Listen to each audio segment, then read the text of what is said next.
Serie txiki honen amaierara heldu gara eta hori seinale ona da, ze horrek esan nahi du finalak gero eta hurbilago dagoela eta jada 48 ordu besterik ez dira geratzen. Markel bi egun barru Sevillan egongo zara, nik hemendik ikusiko dut, baina urduritasuna oso handia izango da. Eta honek erakusten du Real Zale bakoitzak modu batera edo bestera partida, importante hau, oso garrantzitsu hau, agian marka dezaken partida ontarako, 48 ordu eskaz falta direla. Segurazki, hemendik aurrera txarrena faltako da, eta azkenengo ordu horiek izango dira, ez? Tentsioa egongo da, urduritasuna, hori denak kudeatzea, nik uste oso zaila izango dela, ze azkenian sentimentu guztiak larrua zalean dituzu. Bai, aste luzea izaten ari da, guk entzun izan duguna, izan da, oraindik jendea ez dagoela urduriegi eta urduritasun hori, azken orduetarako utzi duela, baina nik uste dut hemendik aurrera, gainera, bihar agurra ikusita eta jada jendea Sevillara heltzen egongo dela eta hori guztia, nik uste dut horre sentimenduak ja areagotzen joango direla, ez? Bai, nik uste azkenean buruak behintzat esateizu lasai mantentzeko, azkenengo minutu horietan, azkenengo ordu horietan oso zaila da hori ekiditzia. Aurrian zein dakau, azte honetan ikusi dugu sekulako trena, ze ikusi genuen Championseko partidan, Barcelona gainezkatu zuan Atletico de Madrid bat ikusi genuen, eta benetan ritmo hori mantendu eskero, eta kapaz izan eskero, aurkari oso gogor bat izango dugu larun batian. Bai, eta jada ikusi dugu edo atera du deialdia Atletico Madrilek eta normala den bezala eta final batean gertatzen den bezala, jokalari guztiak sartu ditu hor, hala ere, zalantzak izango ditu 11koa osatzeko, ze oraindik jokalari guztiak ez ditu eskuragai Simeonek, esate baterako Barrios eta Janko oraingo astean hasi dira berriz ere taldearekin entrenatzen, Jimenez ere ez da egon 100% orain arte, hau da, Barcelonaren aurkako partidua ikusita, Atletico Madrid oso ongi heltzen da eta konfiantza osoz final honetara, baina hala ere, beste gauza batzuk kudeatu beharko ditu, eta kudeaketa horretan, 11koaren osaketa dago, ez? Bai, batez ere aurreko txispa hori, kartutxoiek bero datozelako, ez? Aurreko gunean Lukmanek sartu zuen gola, Griezmannek nik uste bazkenengo partietan bere mailarik onena erakusten ari dela, Julianek ere gola sartu zuen aurreko hastian, hau da, Atletico de Madriden aurrelari guztiak entxufatuta datoz, hortaz, gure defentsak lan serio eta gogor bat egin beharko du oiei aurre egiteko. Aurrian, Realaren partetik, Atletico de Madrid baino gehiago deskantzatu du, eta hori fizikoki eta mentalki nik uste karga asko liberatzen duala, azkenean gisa da astelenetik kopa dakazula buruan, nik uste 5 egun izan da kopako partida hori kudeatzeko, batez ere lasaitasuna mantentzeko eta poliki erritmoa juten hartzeko, ona dala. Realaren partetik, Jangelek entrenatu zuan azte artean ustot, atzo berriro ere kanpoan geratu zan, zageran ere kanpoan dau, segurazki bideiatuko dutela, baina printzipioz horiek izango dira deialditik kanpo geratuko diren jokalari bakarrak. Bai, ez dakigu Jangel nola dagoen oraingoz, ze zuk esan duzun moduan egun baten entrenatu du, bestean ez, gero berriz ere bai, gorrotxa ikusten dugu gero eta hurbilago bueltatzeko, eta nik uste dut ia 100% helduko dela finalera, baina bai, nik uste dut bi taldeen artetik 11koaren osaketa 180 batean egin dezakegula, ez? Agian ez dira izan 11ko finkoak izan dituzten taldeak orain arte, Atletico de Madridek kalitate handiko jokalari asko dituelako eta aldatu ahal izan dituelako azken hilabeteetan, eta beste aldetik Matarazzo ez dijoalako hemen denbora asko eta agian ez du izan 11ko finko hori, baina nik uste dut porra bota dezakegula, eta nahi baduzu Atletico Madrilen partetik hasi gaitezke, atean muso izango dute eta oso atezain ona da, Bai, nik uste aurtengo aurkitu dugun atezain honetarikoa izan da. Ze gisa da Atletico de Madridentzat, Oblak lesionatzia, benetan oso mingarria dela, ze jerarkikoki oso handia da, kapitaina da, eta gainera, ate azpian oso ona da. Eta gero, Juan Muso dator, ez dakikula nondik atera dan, baina ikusita azkenengo partidak, sekulako maila erakutsi du, eta nik uste oso zail izango duela Realak, hor gola sartzeko, ze benetan Musok, bertan egon behar danian hor dagolako. Eta nik uste defentzan, gisa da nik uste zalantza bakarra egon daiteke Marcos Llorenteren postuan, ez dakigu lateral bezala jokatuko duen, edo zelai erdian, baina bueno, zelai erdian jokatu eskero nik uste segurazki ez bai, Molina jokatuko duela hor, eta bestetik, dakau Pubil, Lenormand, Ruggeri esker lateral horretan, eta aurrian dinamita ez? Bai, noski, a ber, Lenormand amaikakoan egotea Jankoren lesioak baldintzatuta dago, ez? Hau da, Janko ondo baldin badago, amaikakoan egongo da, eta bestela Lenormand jokatuko du, eta gero, zelaia erditik aurrera, dinamita, ez? Lukman eta Juliano nik uste dut fijoak direla. Gero zelai erdian, Llorenteren postu horrek ere baldintzatze du, agian Llorente eta Koke eta Cardoso eta Llorente lateralean jarri, ez dakigu hor, Barrios ez dakigu nola helduko den, esaten dute amaikakoan jartzeko bezala ez dela helduko, baina ez dakigu, eta gero goian, orain arte partidu garrantzitsuenetan Julian eta Griezmann ikusi ditugu, baina azken aldian Realaren aurka beti Zorlotze jolastu izan du, orduan ikusiko dugu hor ere Simeonek zer erabakitzen duen. Bai, agian pentsa dezakegu zer komen izaion gehien Realari, azkenean danak Atletico Madrileko jokalariak dira, armairuko fondo hori oso handia da, eta benetan edozeinek jokatu ezkero, badakigun maila handia erakutziko da, bai ala bai. Realaren partetik nik uste atezainean, ez da hola, printzipioz lehenengo purua ustea, Matarazzorentzat atezainean etorri litekeen, baina nik uste Marrero jokatuko duala, merezita, kopako partia guztietan maila handia erakutzi du, eta nik uste bere partide izango dela, edo behintzat, aukera hori izatia merezituan jokalarietako bat izan dela. Logikak hori izaten digu, ez? Orain arte errege kopa jokatu duen atezaina izan bada, orain zergatik ez. Arraroa izan da, azkeneko partiduetan minuturik ez ematea behintzat erritmo pixka bat hartzeko, baina hori Matarazzoren erabakia izan da. Gero defentsara pasatuz, zalantza gutxi ez, Aranburu eta Sergio Gomez lateraletan, eta defentsako erdi horretan Jon Martin eta Txaleta ikusiko ditu, Zubeldia ez delako iritsiko. Eta segurazki nik uste hirugarren zentral horren postua nahiko flojo geratzen dela, egisa da Luken behite esango dugula segurazki, baina azkenean esperientzia handirik ez du, egisa da maila oso ona dela, baina nik izte final baten aurrian jokatzeko bezala, agian handi gera litzatekela berarentzat. Eta gero aritz dakago, egisa da partida hona intzuala aurreko partidan, baina aurkaria esan berdina ez da gitxo ere. Gero erdiran ebadozu pasa, nik uste hemen eztabaida bat egon daitekela, politxa. Badaki nondik joan daiteken, nik uste dut, Zer erabakitzen dozu? Gorrotxa naiz eta euneko unian ez egon, lehenengo amaikakoan jarri, edo Turriente Soler eta adibidez Susitz bat jarri, zela erdi horretan ez? Hor egon daiteke agian lehenengo eztabaida.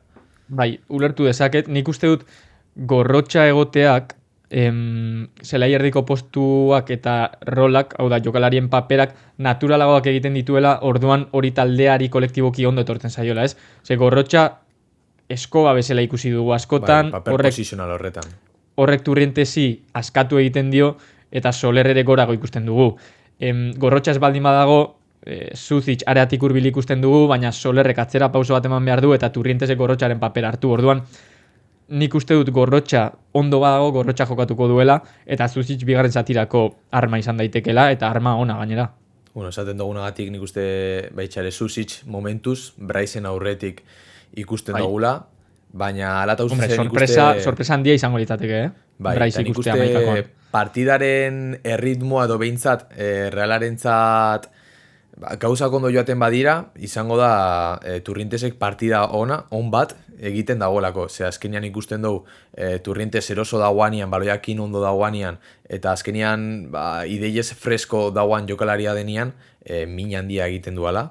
Eta nik uste badibidez Koke baten aurrian, behintzat naizetako kalitate handia izan, bateko lehiaketa horretan, Turrientesek aurri alduala atera. Eskotan Realaren termometroa izaten da, ez? Turrientes ondo badago, Realak asko nabari du, eta Turrentes gaizki badago, taldea normalean gaizki egoten da. Eta gero aurreko lerrora pasatzen bagara, nik uste dut betiko hirurek jokatuko dutela, Barrenek amaikakoan presentzian nik uste dut ziurtatuta daukala, eta Oiartzabalek eta Gedesek ere eguneko egunean. Gero bigarren zatirako Kubo daukagu, erritmorik gabe, baina kalitate bereizgarri horrekin bigarren zati bat goitik bera aldatu dezakeena. Claro, kontua da, 80 minutu direla, eta ateratzen den jokalaria guztiz galduta duzula, eta ez dagoela bigarren aukerarik bueltako partida batian. Orduan, kasu honetan adibidez Horri Oskarsonen kasuan, nik uste nahiko zail izango duala jokatzeko behintzat, Reala ez baldin badua galtzen. Ulertzen dut, bai. Bai, hau da, final batean Mikel Oyarzabal bezalako jokalari bat kentzea oso zaila da.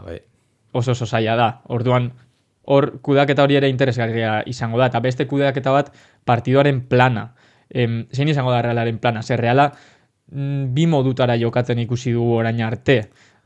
Aurkari kakotxartean handien aurka pixka bat, pauso bat atzera eman du eta agian erreaktiboagoa izan da, baina beste maila bateko aurkarien aurka, beste partidu plan batera mandu aurrera, protagonistagoa izan da. Zerk merezi du gehiago final batean? Claro, partida... Hori zaila da. Bai, partida bero guzti zero bat, korrekaiez bat, edo behintzat baloiaren posesio hori eta lasaitasuna bilatzia. Egia da Atletico de Madrid egin ikuste vertikaltasuna bilatuko duela, baloia mantentzia gustuko ez duen talde bat da, azkenean bere jokua nahiko zuzenakoa da, eta nik uste, Realak ere kontuan izan beharko du, energia kudeatu behar dela, eta 80 minutuko partia bat dela, ez dela lehenengo zatiko partia bat. Orduan, adibidez, Atletico de Madrid ikusi dugu, trantzizioetan oso ondo joaten dela, eta nik uste bi trantzizioetan Realak bi gol jasotzeko euneko nahiko handia duela. Hortaz, nik uste alde horretatik Matarazzoren plantamentua askoz ere lasaiagoa izango dela ikusitako partietan baino. Zuk uste duzu Realak goian presionatu beharrean eta lehenengo minututik euneko 110 eman beharrean, pauso bat atzera emango duela, Atletico Madrid pixkat baloia utziko diola. Izan daiteke, normalean finalak horrela jokatzen dira, eta horregatik izaten dira horren aspergarriak esan dugu, adibidez, Atletiken aurkako finala 2021 batean, txusia izan zen benetan, baina horrela irabazi zuen Realak. Hau da, joku inteligentea egiten, eta ondo atera zitzaion, Gero datu bat daukagu hemen, aurrez aurre, Atletico area txikitik gol gehien sartzen duen bigarren taldea da, eta Real area txikitik gol gehien jasotzen dituen bigarren taldea da. Hau da, zuk esan duzu kontraerasotan Realak golak jaso ditzakeela Atletikoren aurka, eta hori errealitate bat da, baina kontuz Reala oso atzean sartzen badala, eta Atletikori protagonismo handia ematen badio baloiarekin. Ze datu honek erakusten du, Atletikok area txikitik min handia egin dezakela. Batez ere Atletico de Madrid duen gaitasunetako bat, jokalari asko pilatzearena da, aria aurkaren arean. Ikusten dugu askotan, azkenean Marcos Llorentesekin eta Ruggerekin, lateral asko igotzen diren lateralak direla, eta hori oso mingarri esan daiteke bai Sergio Gomezentzat eta bai Araburetzat. Orduan, bat bateko neurketa horietan, zelai guztian ziar igarriko da, ze hori galdu ezkero ja ikusiko dugu, jokalari gitxiago batekin arituko garela defentsan. Bai, eta horretan nik uste dut pixu handia daukala ere emozioen kudeaketak. Zuk bat bateko partidu bat planteatzen baduzu, eta lehenengo minutuetan zalantzati bazaude, kontuz, gol bat jasoz gero, nik uste dut hori lata irekitzea dela eta gehiago heldu daitezkela. Orduan kontuz izan behar da planarekin, eta plan horrek emozioek baldintzatzen dituzten edo ez. Orduan nik uste dut final batean Atletico Madridek teorikoki esperientzia gehiago dauka, ze azkenean Atletikoko jokalariek final gehiago jokatu dituzte Realeko jokalariek baino, eta hori errealitatea da. Baina favoritoaren papera dauka, eta hori presio handiagoa da ere. Bai, bueno, azkenengo urtietan eta beti daniko ituta egon da partia garrantzitsuenetara, ez? Championsen urtero ikusten dugu, aurten ikusi dugu maila oso honian ate etorri dela. Eta nik uste partidaren gako nagusitako bat etorriko dela, Realak ez baldin badu bere hanka propioari tiro egiten, ez? Ikusi dugu gol tonto asko paritzen dituela Realak, eta azkenan final batian horrek ere guztiz baldintzaten du finala, ze gero horri buelta ematia oso zaila da. Nik uste erasuan ez daola zalantzarik, ze azkenean badakigu Reala iritsiko dela, eta iristen den aukera hauetako batian gola sartuko dut, eta horretaz ziur nago.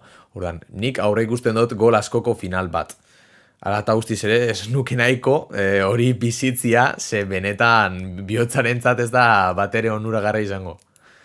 Noski, hori txamponak bi aurpegi ditu eta hori alde edo kontra irten daiteke, baina behintzat partidu on bat ikusten badugu eta gainera irabasteko balio badigu, are hobeago. Eta amaitzeko, kontuan izan behar da, hau finaler arte azkeneko bideoa izango dela, eta hurrengo bideoa ja da finalaren ostean izango dela, zorionez edo zoritxarrez. Baina bihar Reala agurtuko du Gipuzkoa osoak zubietan, eta hori ere plus bat izango da taldearentzat. Azkenekoz 2021 batean agurra egon zen, baina saletuek ezin izan zuten Sevillara bidaiatu, eta bihar edo aste honetan jada bidaiatzen ari dira, eta Sevilla txuri urdina izango dela, dirudi.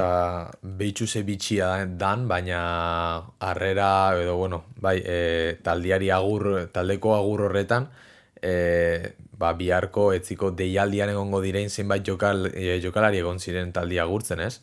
Eta ikusteko zelako politxa dan, eta zelako filosofia duen Realak, ez? Ikusteko, bai Iturri, bai John Martinek, bertan egon zian jokalarietako bat da, ordu bixetan egingo du agurra zubietak Realari, eta, asko zura aski, zuko esan dozun bezala, Sevillan egongo dira, bide luzia da, ja da urduri jartzen ari naiz, pentsatzian bakarrik, orduan disfrutatzia, benetan ikuste hau ez dala bizitzan behin, edo suertiakin bitan bizitzen duzun gauza bat dela, eta ez dakit, kopa ekartziala ez, nik uste denok gogoratuko dugun partia izango dela. Bai, baina ekartzen badu hobeto, Ekartzen badu hobeto, eta azteleneko bideoa askoz ere politxaua eta zoriontsuagoa izango. Dudarik gabe, egurra!